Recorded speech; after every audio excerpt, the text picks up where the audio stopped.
যদি এই রাষ্ট্রকে রক্ষা করতে শরীফ ওসমান হাদির পরিবারের 5 সদস্য তার ভাই এবং বোনদের যদি রক্ত লাগে তারা দেওয়ার জন্য প্রস্তুত রয়েছে। আসসালামু আলাইকুম।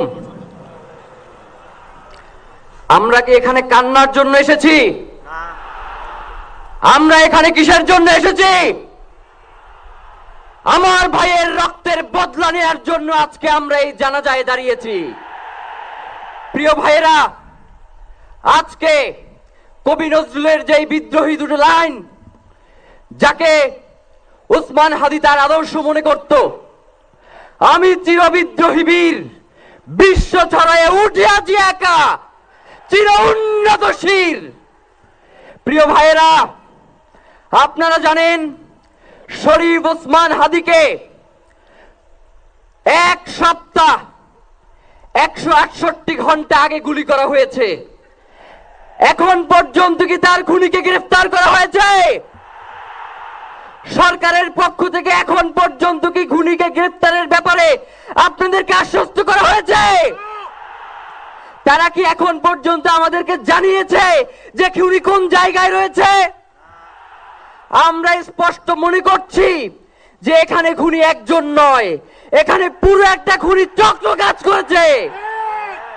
আমরা ইনকিলাব মঞ্চ এবং তার পরিবারের পক্ষ থেকে আপনাদেরকে জানিয়ে দিতে চাই, খুনের পরিকল্পনাকারী, খুনের সহায়তাকারী এবং পুরো খুনি চক্রকে বিচারের আওতায় নিয়ে আসতে হবে এবং আগামী 24 ঘন্টার মধ্যে স্বরাষ্ট্র উপদেষ্টা এবং সহকারী উপদেষ্টা খোদাবক্স তাদেরকে জনতার সম্মুখে এসে তারা এই খুনের ব্যাপারে গত 1 সপ্তাহ ধরে কি পদক্ষেপ নিয়েছে তা জনসম্মুখে জানাতে হবে। যদি তারা জানাতে না পারে তাহলে তাদেরকে পদত্যাগের জন্য প্রস্তুত থাকতে হবে। আমরা ইনকিলাব মঞ্চ কোনোভাবেই শরীফ ওসমান হাদির রক্তকে বৃথা যেতে দেব না। আমরা ঘোষণা করতে চাই, শরীফ ওসমান হাদির রক্তের মধ্য দিয়ে বাংলাদেশ ইনসাফ কায়েম হবে। আপনাদেরকে তিনি বারংবার বলেছেন, বাংলাদেশের স্বাধীনতা সার্বভৌমত্ব রক্ষা এবং ইনসাফের লড়াইয়ের জন্য আমাদেরকে যদি জীবন দিয়ে দিতে হয় আমরা জীবন দিয়ে দেব, তবু ইনসাফের লড়াই ছাড়বো না। সুতরাং প্রিয় বন্ধুগণ, আমাদেরকে ইনসাফের লড়াই লড়তেই হবে। আপনারা রাজি আছেন কিনা? এবং সেই সাথে আমরা আরো বলতে চাই, সিভিল মিলিটারি ইন্টেলিজেন্সের মধ্যে ঘাপটি মেরে বসে থাকা আওয়ামী দোসরদেরকে চিহ্নিত করে গ্রেফতার করতে হবে।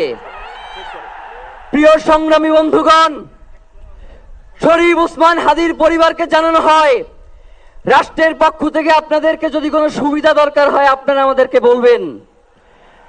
আমরা শরীফ ওসমান হাদির পরিবার থেকে রাষ্ট্রকে জানাতে চাই, যদি এই রাষ্ট্রকে রক্ষা করতে শরীফ ওসমান হাদির পরিবারের 5 সদস্য তার ভাই এবং বোনদের যদি রক্ত লাগে তারা দেওয়ার জন্য প্রস্তুত রয়েছে, তবুও এই খুনিদেরকে চিহ্নিত করে বিচারের মুখোমুখি করতে হবে। আমরা আপনাদেরকে আরেকটা ঘোষণা দিয়ে আজকের বক্তব্য শেষ করতে চাই, ওসমান হাদির নিরাপত্তার জন্যই কোন জায়গা থেকে তার লাশ নিয়ে যাওয়া হবে আমরা জানি না। ওসমান হাদি ভাই কি মৃত? তিনি আমাদের লক্ষ কোটি তরুণের মধ্যে জীবিত রয়ে যাবেন ইনশাআল্লাহ। আপনাদেরকে জানিয়ে দিতে চাই, কোন ধরনের সহিংসতা ছাড়া আমরা যেহেতু ওসমান হাদির লাশকে আমরা জাতীয় কবি কাজী নজরুলের পাশে দাফন করার ব্যবস্থা করতেছি, আপনারা সবাই এই প্রোগ্রাম শেষে জনতা মিছিল নিয়ে শাহবাগে চলে যাবেন। আমরা ওখানে গিয়ে আপনাদের সাথে দাফনের পরে কথা বলবো। হয় বাংলাদেশের স্বাধীনতা সার্বভৌমত্ব থাকবে, বাংলাদেশের ইনসাফ কায়েম হবে, নয়তো আমরা বাংলাদেশের জন্য রক্ত দেওয়ার জন্য সবাই প্রস্তুত রয়েছি। এবং ইনকিলাব মঞ্চ ব্যতীত কারো কোনো প্রোপাগান্ডায় আপনারা কোনো ধরনের সহিংসতার পথ বেছে নেবেন না।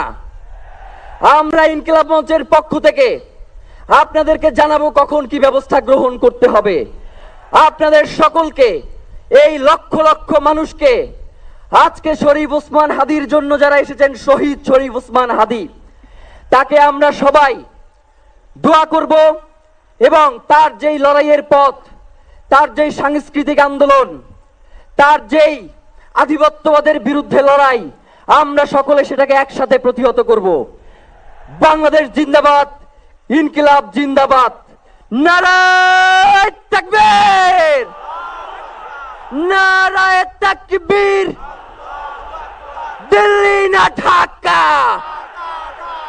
দিল্লি না ঢাকা, গোলামি না আজাদি, ক্ষমতা না জনতা,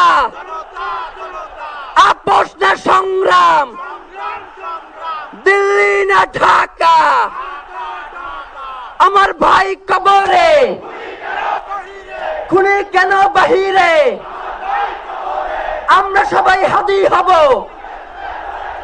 গুলির মুখে কথা কব, আমরা সবাই হাদি হব।